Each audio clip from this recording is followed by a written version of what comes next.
Extraclasse.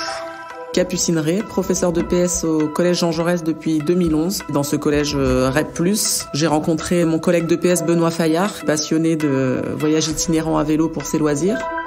L'école, on en parle beaucoup. Mais est-ce qu'on l'écoute vraiment ? Les énergies scolaires.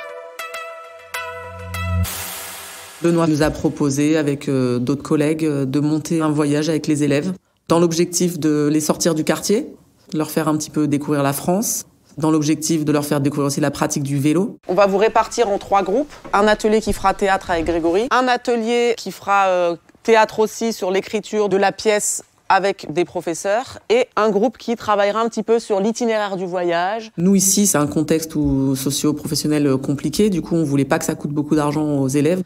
On voulait les rendre acteurs dans la création du voyage, en leur disant tu donnes de ton temps et à la fin tu auras créé un voyage auquel tu vas participer.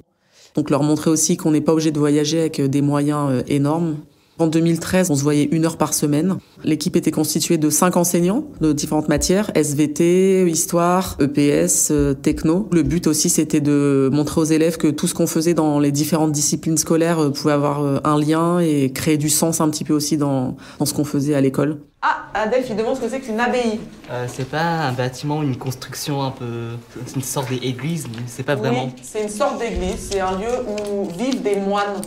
Le Mont-Saint-Michel, c'est un îlot sur lequel a été construit cette abbaye. On est souvent allé en Normandie, c'est vrai, parce que c'est pas loin de Paris et que c'est une région où il y a plein de petites routes, donc assez sécurisées pour faire du vélo. Et puis, on avait aussi envie de leur faire découvrir un lieu emblématique de la France, donc le Mont-Saint-Michel, qui est quand même un super lieu touristique. Et puis, hyper impressionnant en termes d'architecture et en termes de biodiversité. Découvrir ce phénomène de marée, c'est quand même assez incroyable. Depuis 2020, on a encore plus voulu rapprocher ce projet de la nature et parler du développement durable, de l'écologie. Donc on a essayé de faire évoluer nos séances. On parlait beaucoup plus de réchauffement climatique, de biodiversité, de nature, parce qu'ici c'est un environnement hyper citadin. Pareil ici, on va rouler le matin, faire la pièce de théâtre et rouler un peu, mais là il n'y aura que 22 km. La deuxième journée du voyage, elle est intense, très intense. Oui, Anaïs ? C'est combien d'heures 30 km ? 30 km, ça fait en gros 4 heures de vélo. Mais on fait des pauses. Et 60 60 du coup. C'est 2 fois plus. C'est...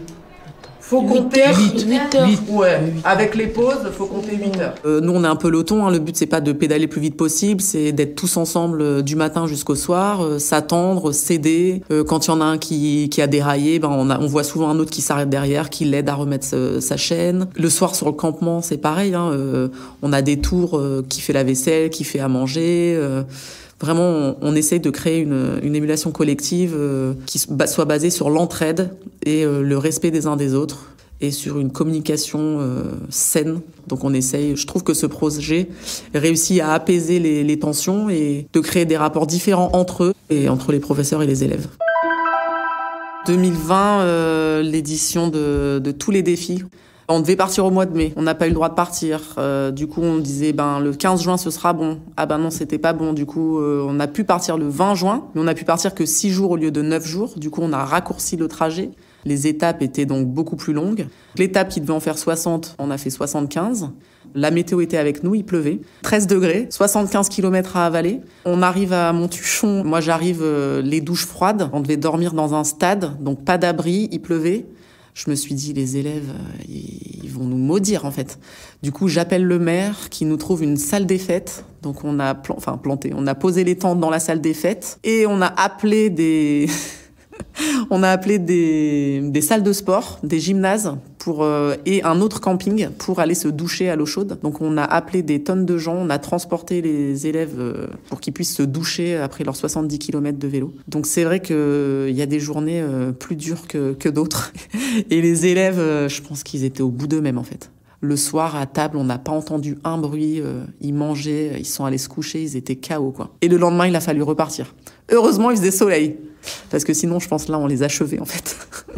Et le lendemain, ils étaient fiers d'eux, en fait. Nous, on a vraiment, à chaque fois, on revient sur le positif de ce qu'ils ont fait, c'était incroyable, sur l'incroyable défi. Du coup, on essaie vraiment d'insuffler cette énergie positive. Et le lendemain, c'est reparti, quoi. On s'est rapproché de la compagnie Cyclart, qui est une compagnie de théâtre qui fait des pièces itinérantes à vélo. Et on s'est dit qu'ensemble, on allait créer une pièce de théâtre pour, à notre tour, sensibiliser et donner un message un petit peu original sur le développement durable, l'écologie, la protection de la planète, etc. Qu'est-ce que vous faites, vous ? On est sur l'acte du défilé de mode. Et quelle est la particularité du coup de ce défilé de mode ? On aura des vêtements recyclés. Avec des matériaux réutilisés. Mais ça veut dire on fera des tenues avec nos mains et tout. Avec par exemple des gobelets aussi. Oui, en 2019, donc le projet a été avorté en raison de la crise sanitaire. Donc en 2020, on leur a dit, si vous voulez, vous avez travaillé que 6 mois, on repart pour le voyage en 2020. Par contre, on rajoute une dimension théâtrale. Ça a été compliqué parce qu'ils n'avaient pas signé pour ça. Et puis on a ramé, on en a perdu certains, on en a rajouté d'autres. Puis après, nous, les professeurs, on s'est aussi investis, c'est-à-dire que nous-mêmes, on a participé aux séances de théâtre. On n'est pas comédien, on n'a jamais fait de théâtre. Et du coup, le fait de se lancer, d'être enthousiaste, donner des idées, on a essayé d'impulser une énergie positive. Et puis après, quand on capte un peu dans le groupe quel élève est plus ou moins motivé, on essaye du coup de créer une mayonnaise pour que tout le monde s'embarque dans le truc. Donc il y a des séances, ça marche super bien. Il y a d'autres séances, c'est un peu plus... on rame. Mais au final, on a réussi à créer pour l'instant 2 belles pièces, bien abouties, où chacun y a trouvé sa place. On accorde des rôles plus ou moins importants selon les personnalités.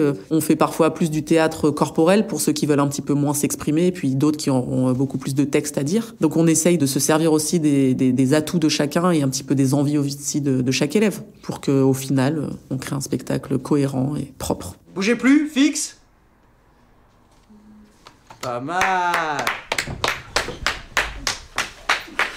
Edwige, tu m'as surpris, hein. C'était super, Edwige, ce que t'as fait. Excellent. Faut pas hésiter. Voilà, elle, c'est ce qu'elle a fait. Elle a pas hésité, elle se lance. Dès qu'il y a des choses qui lui viennent à l'esprit, elle les expérimente.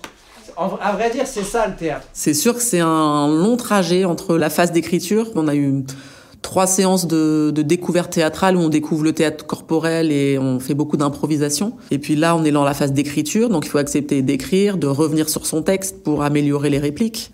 Puis après, il faut accepter de le jouer, répéter. En fait, ce qui est le plus compliqué, c'est d'accepter de refaire, répéter, améliorer son texte, la diction, parler fort. Ça, c'est parfois sur scène, au mois de juin, il y en a encore qu'on entend, on est obligé de tendre l'oreille pour les entendre. Mais oui, c'est un projet où justement la persévérance et l'effort, c'est au cœur du projet. Et je trouve que ça fait beaucoup de bien à nos élèves. Un effort physique et un effort sur soi. Accepter aussi de dépasser ses limites, de se mettre en danger un petit peu sur scène. Hein. C'est sûr que la première fois qu'il joue devant, on invite peut-être une 50aine de personnes. Donc c'est vrai que d'arriver, de voir 50 personnes devant soi, c'est impressionnant. Je l'ai jamais fait. Mais moi, je suis impressionnée rien que d'être à côté d'eux. Donc je me dis qu'à 13 ans, je sais pas si je l'aurais fait. Ils sont courageux et au final, ils sont hyper fiers d'eux à la fin, quoi. Je pense que sur les premières années du projet, on n'était pas aussi bon que maintenant, forcément. Quand on a un enseignant qui a 10 ans d'expérience, on arrive mieux à cerner les profils d'élèves et notre façon de communiquer avec eux. On essaie vraiment d'individualiser notre parole. Et puis, en termes de compétences et de connaissances sur les sujets traités. Parce que moi, par exemple, je suis prof de PS et c'est vrai que ce matin, je parlais du phénomène de marée, je parlais de géographie. Donc c'est à force de se renseigner, de soi-même se cultiver qu'on est meilleur, je pense. J'ai croisé des élèves il y a quelques années qui m'ont dit qu'ils aimeraient bien repartir un petit groupe du projet ensemble à vélo. Je sais pas s'ils l'ont fait, je les ai pas revus. En tout cas, on leur donne l'idée que se projeter un peu plus loin, ça peut être aussi intéressant pour faire autre chose que le quotidien, quoi. Vous venez d'écouter un épisode des Énergies scolaires. Si ça s'est bien passé, n'hésitez pas à laisser un avis sur votre plateforme d'écoute. À bientôt sur Extra Classe. Une production Réseau Canopé 2023. Extra Classe.